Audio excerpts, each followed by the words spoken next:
Hello and welcome to another English class with Sabri. Today we are going to see a different topic, which is vocabulary. We will see general vocabulary so we can have a better way of communicating whenever we have this type of conversations with someone else. So, first of all, what's the importance of vocabulary? Well, vocabulary is central to English language teaching because without sufficient vocabulary, students cannot understand others or express their own ideas. And there are some aspects that you need to consider whenever you are talking about vocabulary. And the concept of a word can be defined in various ways, but three significant aspects teachers need to be aware of and focus on, which are form, meaning, and use.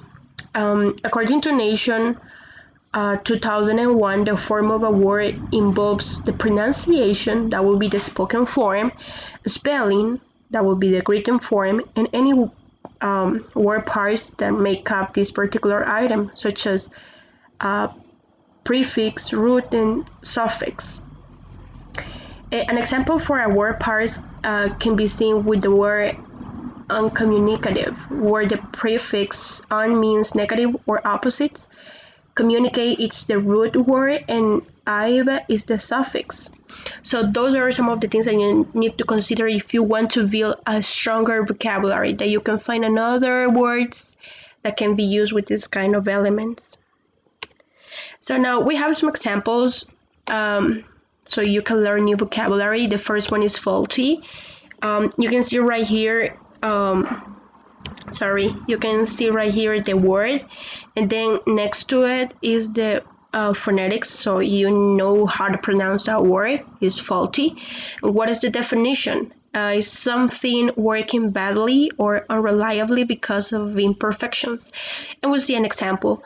Shauna's car had a faulty oil filter, so she took it to a garage to have it replaced. So this is another word that you can use. Then we'll see the next one. This is headquarters, and as you see, we have the phonetical written form of the word, and the definition is the place or building serving as the managerial and administrative center of an organization. This can be this word can be used as well whenever you are talking about militia center, or otherwise you can use it whenever you're talking about big enterprise. The example is the international corporation is headquartered in New York.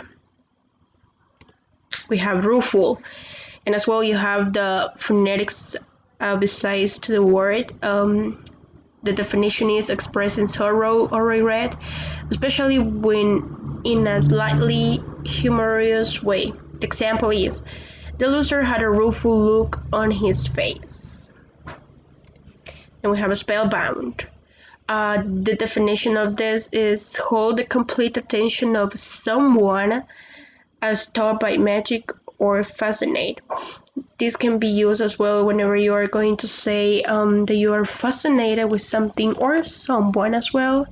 And the example is the spellbound children listen to the fairy tale in complete silence. So basically those are the 4 words that I have for you.